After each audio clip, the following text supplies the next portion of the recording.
BPL এ নোয়াখালীর entry তো নিশ্চিত হয়ে গেছে। নোয়াখালী এক্সপ্রেস নামে খেলবে দলটা, কোনো সন্দেহই আর এখন নাই। 30 তারিখ ড্রাফট, তার আগে নোয়াখালীবাসীর মনে প্রশ্ন, প্রত্যাশা, কেমন দল গড়বে নোয়াখালী। তাদের একটাই আশা, কোনো গড়পড়তা মানের দল না, বড় দল হতে হবে, সেরা দল হতে হবে, চ্যাম্পিয়নের ফাইট দেওয়ার মতোই যেই দলটা থাকবে তেমন দলই করতে হবে। সেই প্রত্যাশা পূরণের চেষ্টাই করছে ম্যানেজমেন্ট। সূত্র বলছে, তার আগে বলে নেই আপনাদের চাওয়া কি, কেমন ক্রিকেটার কোচ আপনারা চান, মেন্টর হিসেবেই বা কাকে চান।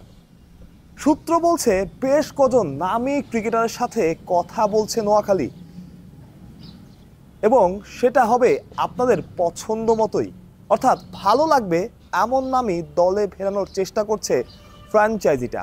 যদিও খুব অল্প সময়, তবে ইতিমধ্যে তারা দেশের তো বটেই দুনিয়ার অনেক বড় নামের সাথে কথা বলা শুরু করে দিয়েছে।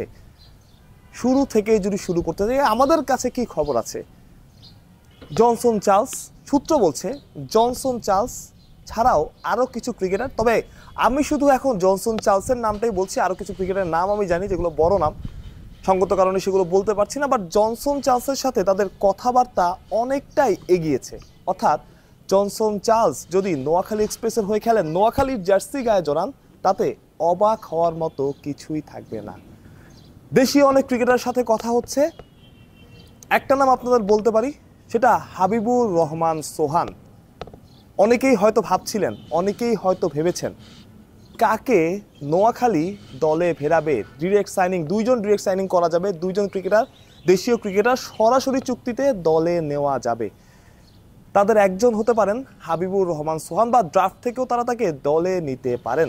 অর্থাৎ সোহানের সাথে তাদের কথাবার্তা প্রায় পাকা। যদি ডিরেক্ট সাইনিংও না হয়, ড্রাফটেও সোহানের ওপর তাদের চোখ থাকবে। তবে আশা করা যায় যে যে দুজন ক্রিকেটাররা নেবেন, সোহান কি করতে পারেন, কি করেছেন, সেটা তিনি সবশেষ উঠতিদের এশিয়া কাপেই দেখিয়েছেন। এমন সলিড হিটিং, এমন লিস্টের পাওয়ার বাংলাদেশি কজন ক্রিকেটার আছে সেটা হয়তো চাইলেই মনে করা সম্ভব না, বা বলে দেওয়া সম্ভব না। অর্থাৎ সোহান খেলতে পারেন নোয়াখালী এক্সপ্রেসে, যেটা নিশ্চিত করে এই সময় যখন একজন ক্রিকেটার, সোহান ভালো ক্রিকেটার হোক, মাঝারি মানের ক্রিকেটার হোক, সেটা নিয়ে পরের কথা। বাট যখন একজন ক্রিকেটার রিদমে থাকেন, তখন তার জন্য সব কিছুই ইজি হয়ে যায়, যেমনটা হতে পারে সোহানের জন্য। এবং এখানে খুবই চালাকি এবং ভালো কাজটাই করতে যাচ্ছে বা করার চেষ্টা করছে নোয়াখালী। যারা ফর্মে আছে তাদেরকেই দলে ফেরানোর চেষ্টা করা হচ্ছে, যেমন সোহানের সেই সামর্থ্য আছে। তবে আমি চাইবো সোহানকে যদি খেলানোই হয়, তবে যাতে তাকে সেই স্বাধীনতাটা দেওয়া হয়, যেটা তিনি গত 2 আসরে পাননি। ঢাকার হয়ে খেলেছেন, খুলনার হয়ে খেলেছেন, কখনোই তিনি পর্যাপ্ত ম্যাচ খেলার সুযোগ পাননি। এমন একজন প্লেয়ার যিনি ফ্রিলি খেলতে পছন্দ করেন, তার 1-2 ম্যাচের পারফরমেন্স দেখে তাকে বাদ দিয়ে দেওয়া হয়েছে, বা তিনি কখন কোথায় নামবেন, কখন তিনি খেলবেন তিনি নিজেও জানতেন না।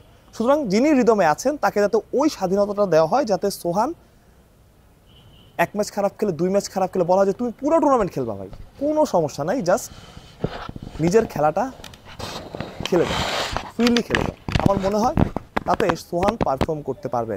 কোচিং প্যানেলে কে থাকবে, যতটুকু খবর আমি এখনো নিশ্চিত না, বাট গুঞ্জন শুনছি বা আমাদের সূত্র বলছে খালেদ মাহমুদ সুজন, তার সাথে কথাবার্তা চলছে। মেন্টর হিসাবেও একজন বড় নাম আসতে পারে, সে বাংলাদেশের না, দেশের বাইরের অবশ্যই, এবং সেটা অনেক বড় নাম। সেটা হতে পারে অস্ট্রেলিয়ার কেউ, সাউথ আফ্রিকার কেউ, নিউজিল্যান্ডের কেউ একজন। নামটা আমি শুনেছি, বাট সঙ্গত কারণে সেটা এখনো আগায়নি বেশি দূর, তাই আমি বলতে পারছি না। তো মেন্টর হিসেবে একটা বড় নাম থাকতে পারে।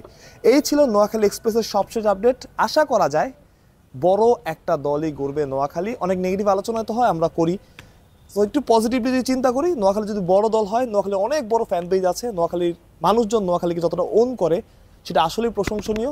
নোয়াখালী অনেক বড় একটা ফ্যান পেজ পাবে, সেটার জন্য তাকে ভালো দল করতে হবে, ভালো না শুধু চ্যাম্পিয়ন হওয়ার মতো দলটাই করতে হবে। মানুষ প্রত্যয়, বিডি ক্রিক টাইম।